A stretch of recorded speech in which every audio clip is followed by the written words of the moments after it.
Online ફાર્મસીના વિરોધમાં chemist association દ્વારા દવા બજાર બંધનું જે એલાન આપવામાં આવ્યું છે એને ગુજરાત ફાર્માસિસ્ટ એસોસિએશન સહર્ષથી સમર્થન આપે છે, કારણ કે ઓનલાઈન ફાર્મસીમાં ફાર્માસિસ્ટ વગર જ ડૉક્ટરના પ્રિસ્ક્રિપ્શન વિના દવાનું વેચાણ થાય છે. ગર્ભપાતને અને નશાના ઉપયોગમાં લેવાતી દવા વેચાય છે, જે ગુજરાતની જનતા માટે જોખમકારક છે.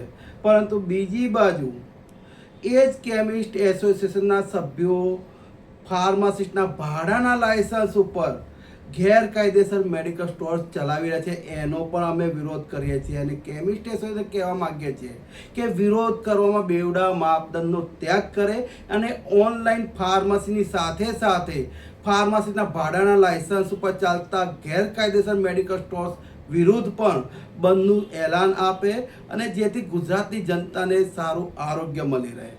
ગુજરાત ફાર્માસિસ્ટ એસોસિએશન સાથે જોડાયેલા જે પણ ફાર્માસિસ્ટો છે, પોતાનો મેડિકલ સ્ટોર ધરાવે છે, એમને અમે સૂચના આપી છે કે દર્દીઓ હેરાન ના થાય એ માટે એરિયા વાઇઝ મેડિકલ સ્ટોર ખુલ્લા રાખે, જેથી કરીને ઇમરજન્સીમાં પણ કોઈ દર્દીને કે જનતાને નુકસાન ના થાય અને એક દિવસ માટે ગુજરાતની જનતાને ફાર્માસિસ્ટ પાસેથી દવા ખરીદવાનો મોકો મળશે. રજનીકાંત ભારતીય, પ્રમુખ, ગુજરાત ફાર્માસિસ્ટ એસોસિએશન.